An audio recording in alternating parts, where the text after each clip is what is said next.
Selamat datang di channel saya Serangga Gatal. Jangan lupa di subrek, like and share. Mimin doakan semoga kita sehat semua. Oke, kita mulai. Di Aula Mengpo, Cui Jingyan adalah keberadaan yang sangat istimewa. Alasannya adalah dia sangat tidak biasa.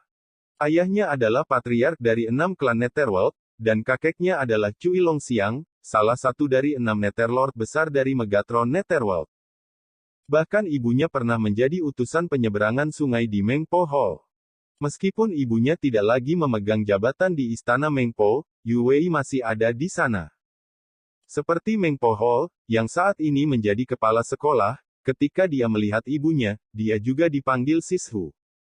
Oleh karena itu, bahkan jika Cui Jingyan hanya murid Aula Mengpo sekarang, dan tidak memegang posisi apapun, jika Anda benar-benar ingin peduli dengan senioritas, itu cukup untuk menjadi sepadan dengan generasi yang sama dengan kepala sekolah Aula Mengpo. Tentu saja, generasi di dunia praktik selalu sangat kacau. Tidak peduli betapa istimewanya Cui Jingyan, dia sekarang hanya seorang murid dari Mengpo Hall. Hanya saja tidak ada yang berani memperlakukannya sebagai murid biasa. Jingyan, apakah kamu dalam masalah? Suara 9 pendeta pengorbanan itu lembut, dan aku bisa melihat ada yang salah dengan emosi Cui Jingyan. Aku bertemu dengan pria aneh, dan aku ingin meminta saran dari Jiuji. Cui Jingyan berkata sedikit tertekan. 9 pengorbanan dan Sueye saling melirik, dan mereka tidak bisa membantu mengungkapkan warna yang aneh. Bisakah Cui Jingyan dianggap sebagai karakter aneh, yang ditakdirkan untuk menjadi bukan orang biasa? Datang dan dengarkan. 9 pengorbanan berkata dengan hangat. Cui Jingyan segera menceritakan kisah pertemuannya dengan Sui. Setelah mendengarkan, ekspresi Jiuji dan Sueye tidak lagi setenang sebelumnya, dengan sedikit kesungguhan dan kejutan yang tak terkendali. Tidak mengherankan untuk dapat melihat bakat dan basis kultivasi Anda secara sekilas, dan juga tidak mengherankan untuk mengetahui nama warisan tertinggi sekte kami.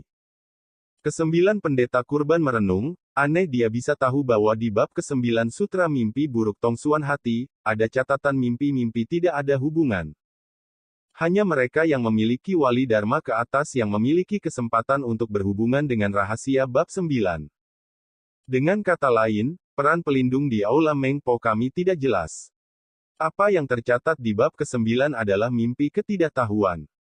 Berbicara tentang ini, Sueye mengerutkan kening dan berkata, tapi Suyi ini benar-benar tahu tentang ini terlalu tidak normal. Cui Jingyan menghela nafas, ya, bagaimana orang itu tahu? Ini hanya keraguan pertama. Tak kelihatan. Tapi Suyi tidak hanya bisa melihatnya sekilas, tetapi juga dengan mudah menyelesaikannya. Ini cukup untuk membuktikan bahwa dia sudah mengetahui misteri metode rahasia, ikuti bayangan, dan tahu cara menguraikannya. Berbicara tentang ini, 9 pengorbanan sudah penuh dengan ekspresi serius. Seorang pemuda dari benua Changqing tahu semua tentang warisan tertinggi dan metode rahasia istana Mengpo mereka, yang secara alami terlalu abnormal. Cui Jingyan cemberut bibirnya yang kemerahan dan berkata, pada saat itu, karena saya memperhatikan keanehan inilah saya menahan diri dan tidak membuat masalah besar, dan diperas oleh pria yang penuh kebencian itu untuk 6 mata air kuning penuh konsentrasi.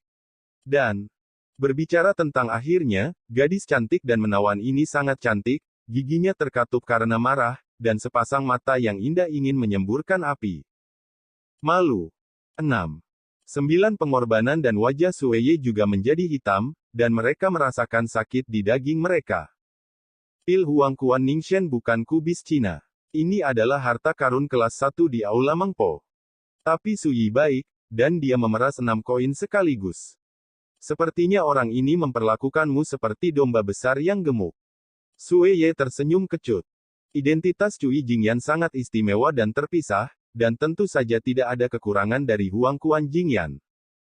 Tetapi karena ini, sangat mungkin bahwa Suyi akan dibantai oleh Suyi sebagai domba yang gemuk. Tidak.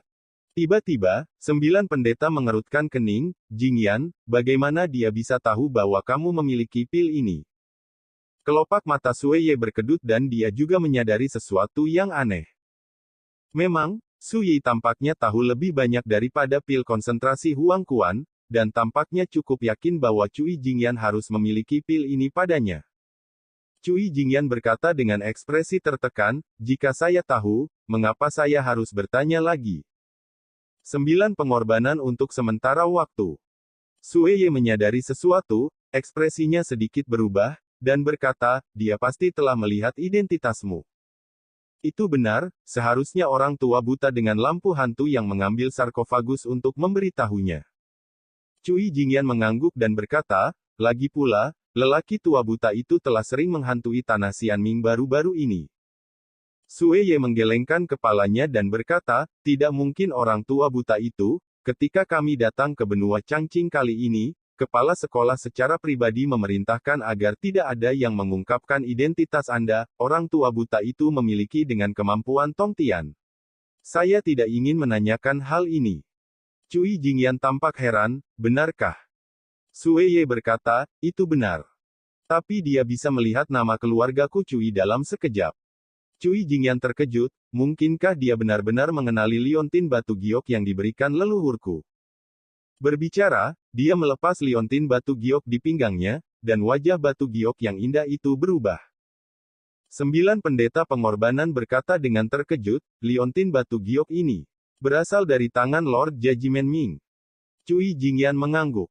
9 pengorbanan dan Sueye saling melirik, mereka berdua menarik napas, hati mereka bergetar, dan mereka menjadi lebih sadar akan keseriusan masalah. Bahkan mereka tidak tahu asal-usul liontin giok Cui Jingyan, tetapi Suyi tampaknya menggunakan liontin giok ini untuk melihat identitas Cui Jingyan secara sekilas, ini sungguh luar biasa. Asal-usul Suyi jelas tidak sederhana. Setelah beberapa saat, Sueye mengerutkan kening dan berkata, aku bahkan curiga bahwa dia kemungkinan besar berasal dari Belanda seperti orang tua buta itu. 9 pendeta pengorbanan mengerutkan kening dan berkata, tapi sebelumnya, kapan Anda pernah mendengar bahwa seseorang tidak hanya mengetahui warisan dan metode rahasia kuil Mengpokami, tetapi juga mengenali pemurnian Lord Judgment Mingzun secara sekilas? Yu Pei. Apalagi, dia masih sangat muda. Sueye dan Cui Jingyan sama-sama diam. Hal ini penuh dengan keanehan dan kebingungan, membuat mereka merasa semakin salah semakin mereka memikirkannya.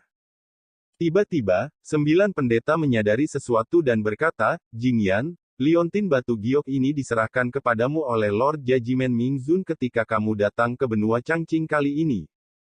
Cui Jingyan berkata, itu benar.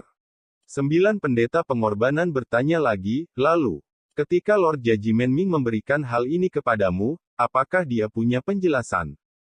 Cui Jingyan mengerutkan kening, dan setelah beberapa saat, dia berkata, ayahku berkata bahwa liontin batu giok ini dapat digunakan untuk pertahanan diri dan menyelamatkan nyawa, kan? Berbicara tentang ini, Cui Jingyan mengingat satu hal, pada saat itu, saya mengatakan bahwa karena liontin batu giok ini sangat berharga, itu harus disembunyikan dengan hati-hati di tubuh dan digunakan sebagai harta di bagian bawah kotak pers. Tapi ayah saya bersikeras membiarkan saya digantung di pinggangnya, mengatakan bahwa ini adalah perintah leluhur saya, dan juga mengatakan bahwa jika seseorang mengenali liontin giok ini, itu akan dilihat oleh leluhur saya. Dari segi wajah, pihak lain tidak akan membuatku malu. Saya tidak menganggapnya serius, dan saya tidak menganggapnya serius, tetapi sekarang saya memikirkannya. Berbicara tentang ini, Cui Jingyan kehilangan suaranya, tidak heran pria bermarga Su berkata pada waktu itu, jika bukan karena nama keluarga saya Cui, dia tidak akan pernah membiarkan saya seperti itu. Dia, leluhur yang memberi liontin giokku. Pasti begitu. 9 pengorbanan dan Sueye tampak tidak yakin. Jawabannya sepertinya sudah terungkap. Namun, jawaban seperti itu membuat pikiran mereka bergetar, dan mereka bahkan merasakan kehilangan yang tak terlukiskan.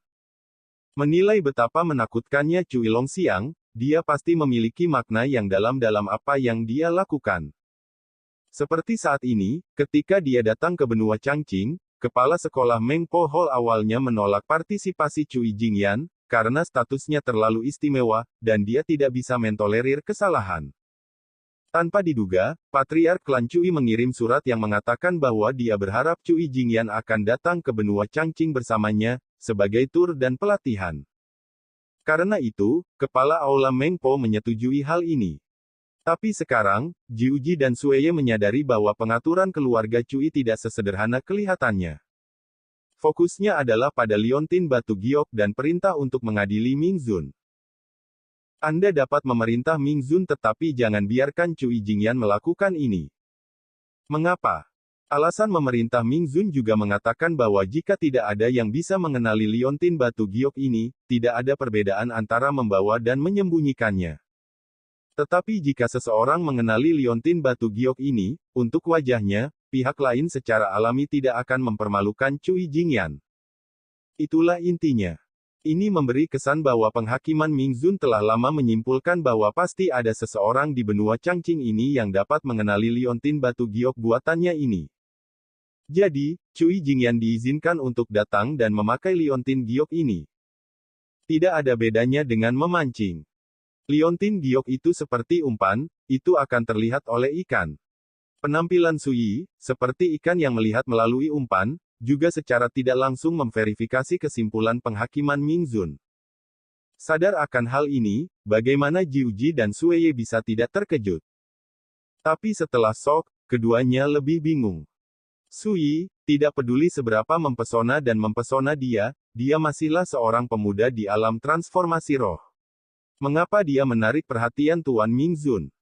Bahkan dengan mengorbankan pengiriman Cui Jingyan untuk membawa liontin batu giok yang dia sempurnakan ke benua Changqing ini.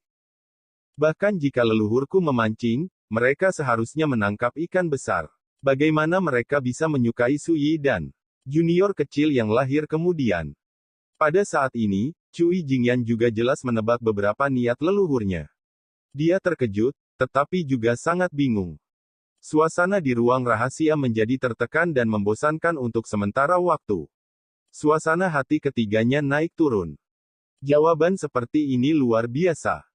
Lama. 9 pengorbanan menstabilkan pikiran mereka dan berkata dengan sungguh-sungguh, hanya ada 2 kemungkinan. Satu adalah bahwa sesuatu di tubuh Suyi menarik perhatian Lord Judgment Ming, yang lain adalah latar belakang dan latar belakang Suyi ini sangat tidak biasa. Cui Jingyan berkata dengan tegas, siapa yang tidak tahu tentang Belanda, seberapa tinggi visi leluhur saya? Dia sama sekali tidak memandang rendah hal-hal dari seorang kultivator transformasi spiritual. Hanya ada satu kemungkinan yang tersisa. 9 pengorbanan dan Sueye saling melirik, dan keduanya menjadi semakin terkejut dan bingung. Cui Jingyan bertanya-tanya, apa yang salah dengan pengalaman hidupnya? Di benua Changqing hari ini, Suyi adalah sosok yang sangat mempesona yang menentang langit, dan masa lalunya yang legendaris masih diturunkan di dunia. Ini secara alami menarik perhatian orang-orang kuat di Istana Mengpo. Namun, bagaimanapun, latar belakang dan asal Suyi biasa-biasa saja. Dia berasal dari klan di sebuah negara kecil terpencil. Ayahnya, Su Hongli, hanyalah sekte bela diri bawaan, dan ibunya, Ye Yufei, sudah lama meninggal. Semuanya terlihat baik-baik saja. Selain itu, telah lama ditetapkan di dunia bahwa Suyi bukanlah perampas tubuh yang ditempati oleh monster tua, atau penjahat kuno yang selamat dari larangan kuno gelap 30.000 tahun. Tidak ada yang perlu diperhatikan tentang latar belakangnya. Karena itu, ketika Jiu Sacrifice dan Sueye mengira bahwa latar belakang Suyi yang menarik perhatian leluhur mereka, Cui Jingyan sangat bingung. 9 pengorbanan menstabilkan pikirannya, matanya halus, dan berkata, semakin biasa asalnya, semakin tidak biasa muncul pada generasi muda seperti Suyi. Dia mulai menganalisis, jangan lupa, pada awal tahun lalu, dia hanyalah anak yang tidak dihargai dari klannya, dan kultivasinya dihapus, dan dia direduksi menjadi semua orang. Menantu yang konyol. Namun, sejak hari kedua bulan kedua tahun lalu, Suyi tampaknya telah benar-benar mengubah seseorang dan mulai bangkit dengan kuat di benua Changqing. Pada tahun lalu, dia telah dihormati oleh generasi muda Dazu, dan dia telah mengalahkan kekuatan kultivasi pertama Dawei, sekte roda bulan, dan menghalangi 3 sekte utama Dakin. Setelah itu, dia datang ke Daxia. Suara dalam dari 9 pendeta pengorbanan bergema di ruang rahasia, hampir menyatakan perbuatan legendaris yang dialami Suyi di masa lalu satu per satu. Meskipun Cui Jingyan dan Sueye tahu banyak berita serupa sebelumnya, mereka mendengarkan dengan sangat hati-hati saat ini, dan tidak menunjukkan sedikit pun ketidaksabaran. Sampai sekarang, meskipun dia telah berkultivasi di alam transformasi roh, dia dapat dianggap sebagai orang pertama di dunia ini ketika melihat benua Changqing ini. Bahkan karakter roda roh di dunia akan dihancurkan olehnya sehingga mereka tidak bisa mengangkat kepala mereka. Berbicara tentang ini, Jiu Sacrifice menyimpulkan, dan perubahan ini dimulai pada hari kedua bulan kedua Februari tahun lalu, dan sekarang sudah lebih dari setahun. Ini bukan keajaiban. Berdiri di tempat bawah, melihat masa lalu dan sekarang, saya tidak dapat menemukan contoh serupa. Menghadapi begitu banyak fakta ajaib, siapa yang berani berpikir bahwa asal-usul Suyi tidak biasa? 9 pengorbanan secara retoris. Cui Jingyan dan Sue Ye sama-sama diam. Terlebih lagi, jangan lupa bahwa keturunan garis sarkofagus Ghost Lantern muncul di samping Suyi. 9 pendeta kurban berkata lagi, di tanah hantu kami, leluhur lentera hantu yang mengambil sarkofagus, hantu tua yang membawa peti mati, adalah orang yang misterius dan kuat. Dalam hal kekuatan dan sarana, dia tidak akan pernah lebih lemah dari Lord Mingzun yang berkuasa. Keturunan pintu hantu tua pembawa peti mati tidak hanya muncul di benua Changqing, tetapi juga datang ke sisi Suyi. Ini adalah anomali lain. Setelah mendengarkan, Cui Jingyan tidak tahan untuk tidak terkejut dan bingung, dan berkata, mungkinkah pengalaman hidup orang ini terkait dengan dunia bawah kita? Tentu. Sue Ye tiba-tiba berkata, jangan lupa, dia tahu warisan dan rahasia Aula Mengpo kita dengan sangat baik. Bahkan Lord Judgment Ming tampaknya telah memperhatikannya, jika tidak, bagaimana mungkin Jingyan membiarkan Anda membawa Liontin Giok itu ke benua Changqing ini bersama kami? Selain itu, keturunan sarkofagus Ghost Lantern juga berasal dari Belanda. Petunjuk ini semuanya positif. Asal Suyi memiliki hubungan yang hebat dengan Belanda kita. Sejauh ini, misteri yang tersembunyi dalam banyak anomali tampaknya telah terbentuk secara bertahap. Tetapi apakah itu 9 pengorbanan atau daun salju, mereka semua semakin bingung. Seolah-olah mereka telah menemukan rahasia yang tersembunyi di dalam kabut gelap. Meskipun semua petunjuk rahasia mengarah ke dunia bawah, kebenaran rahasia itu berada di luar kemampuan mereka untuk menyimpulkan. Tidak ada klan yang bermarga Su di Belanda.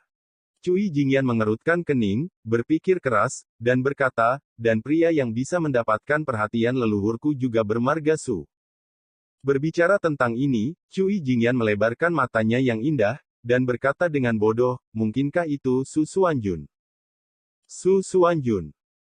Segera, keduanya menggelengkan kepala bersamaan, menyangkal mereka tanpa ragu-ragu. 9 pengorbanan kurban, mustahil. Su Xuanjun. Nama itu sendiri mewakili mitos seperti yang tertinggi. Dia adalah master pedang Xuanjun yang merupakan satu-satunya di dunia. Dia adalah penguasa segala cara. Ini adalah kehormatan para kaisar di mata para biarawan di dunia. Ini adalah pendekar pedang paling tak terkalahkan di mata para raksasa di Belanda. Dahulu kala, Su Xuanjun pernah memasuki dunia bawah sendirian, 1 orang dan 1 pedang, menekan raksasa besar untuk menurunkan alis mereka dan tidak marah sama sekali. Sampai hari ini, perbuatan legendaris Su Xuanjun masih beredar di dunia bawah. Apa ketakutannya? Cui Jingyan berkata dengan tidak senang, satu-satunya orang yang dapat dihargai oleh leluhur saya adalah tokoh mitos seperti Su Xuanjun, yang dapat membuat lentera hantu memilih sarkofagus sebagai dewa, dan hanya Su Xuanjun yang dapat menjadi Su Xuanjun, yang mengetahui warisan dan rahasia. Mengpo Hall seperti punggung tangannya, juga bisa melakukannya. Terlebih lagi, meskipun ada banyak orang dengan nama keluarga Su di dunia ini, hanya Su Xuanjun yang dapat memenuhi persyaratan di atas. 9 pengorbanan dan Sue Ye tersenyum pahit setelah mendengar ini. 9 pendeta pengorbanan menjelaskan dengan sabar, Jingyan, Master Pedang Xuanjun meninggal 500 tahun yang lalu. Dibandingkan dengan Master Pedang Xuanjun, perbedaannya tidak hanya 1 atau 2 alam, tetapi bahkan status dan identitasnya sama sekali berbeda. Cui Jingyan menggelengkan kepalanya dan berkata, kamu salah paham, aku curiga Su Yi mungkin adalah reinkarnasi dari Su Xuanjun. Reinkarnasi. 9 pengorbanan dan kelopak mata Sue Ye melonjak tajam. Segera, Sueye menggelengkan kepalanya dan berkata, tidak mungkin, rahasia reinkarnasi, ditempatkan di tempat hantu kita, juga seperti legenda, di tahun-tahun sejak zaman kuno, hampir tidak ada yang bisa melakukannya. 9 pendeta pengorbanan juga membuka mulut mereka dan berkata, ada desas-desus bahwa siapapun yang dapat mencapai sisi lain lautan kepahitan dapat menemukan rahasia reinkarnasi, tetapi semua orang tahu bahwa lautan penderitaan tidak terbatas. Itu sulit bagi seseorang yang sekuat kaisar. Kembalilah hidup-hidup dari kedalaman laut pahit, apalagi mencapai sisi lain laut pahit. Setelah jeda, 9 pendeta memandang Cui Jingyan dan berkata, yang paling penting adalah Master Pedang Xuanjun meninggal 500 tahun yang lalu. Pada usia 500 tahun, bagaimana dia bisa menjadi bocah 18 tahun seperti Su? Iya. Mendengar ini, Cui Jingyan segera menyadari bahwa kesimpulannya memiliki masalah, yang tampaknya masuk akal, tetapi sebenarnya tidak tahan terhadap pengawasan. Dia mengerutkan kening dan bergumam, jika dia bukan Su Xuanjun, asal seperti apa yang dia miliki. Mungkin hanya Lord Judgment Ming yang paling tahu jawabannya. Giu Sacrifice berkata, ketika kamu kembali ke Netherworld di masa depan, Jingyan, pergi dan tanyakan pada dirimu sendiri, dan kebenaran akan terungkap. Cui Jingyan cemberut, itu satu-satunya cara. Sueye tiba-tiba berkata, mungkin, kami juga dapat menghubungi Sui. Jika kami dapat menemukan beberapa informasi, kami dapat mengetahui asalnya. Mata Cui Jingyan berbinar dan berkata, ini ide yang bagus. 9 imam pengorbanan merenungkan, putra ini memiliki asal yang aneh, dan tubuhnya penuh dengan misteri. Bagaimanapun, kita tidak boleh menjadi musuhnya. Jika kita ingin menghubunginya, kita tidak boleh menyembunyikan niat jahat. Cui Jingyan berkata dengan marah, 9 pengorbanan, lalu Anda mengatakan bahwa saya diperas olehnya untuk 6 pil konsentrasi Huang Kuan, jadi lupakan saja. 9 pendeta pengorbanan tertawa dan berkata, kita dapat menggunakan ini sebagai kesempatan untuk menghubungi Sui, belum lagi, karena dia dapat mengenali liontin batu giok yang dibuat oleh Lord Judgment Ming Zun, sangat mungkin bahwa itu adalah orang Judgment Ming. Zun sedang mencari, dan tentu saja dia tidak akan menjadi musuhmu, Jingyan.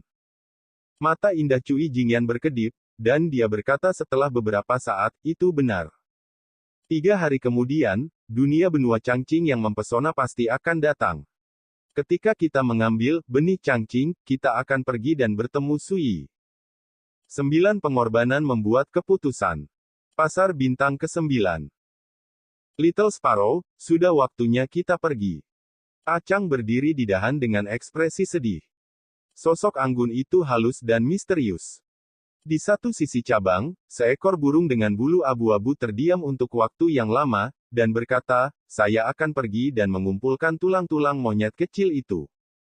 Berbicara, itu terbang dan datang ke tanah luas yang tergantung di kehampaan di kejauhan. Sebuah makam tunggal berdiri di sana, dan kata-kata, makam Yuan Motian, terukir di loh batu. Makam ini dibangun oleh Kaisar Iblis Sumi Yuan Motian ketika Sui meninggalkan tempat ini. Pada saat ini, burung gereja abu-abu mengepakkan sayapnya dan membuka makam dengan mudah, mengeluarkan tubuh Yuan Motian dengan metode rahasia, dan menyegelnya dalam kotak batu dan membawanya pergi. Chang, kita mau kemana? Bullfinch bertanya. Saya ingin melihat sesama Taoist Su. Chang berkata dengan lembut. Dia berencana untuk melakukannya. The Grey Sparrow berkata, apakah Anda akan meminta benih biru hijau darinya? Chang menggelengkan kepalanya dan berkata, hanya keberadaan sesama Taoist Su yang dapat menyimpan benih Changqing. Aku pergi menemuinya kali ini, hanya untuk mengajukan beberapa pertanyaan. Ayo pergi. Berbicara, dia telah melangkah pergi. Burung pipit abu-abu dengan cepat menghindar dan mendarat di bahunya. Sekian dulu update-annya, tunggu lanjutannya di channel saya Serangga Gatal, di subscribe ya guys. Terima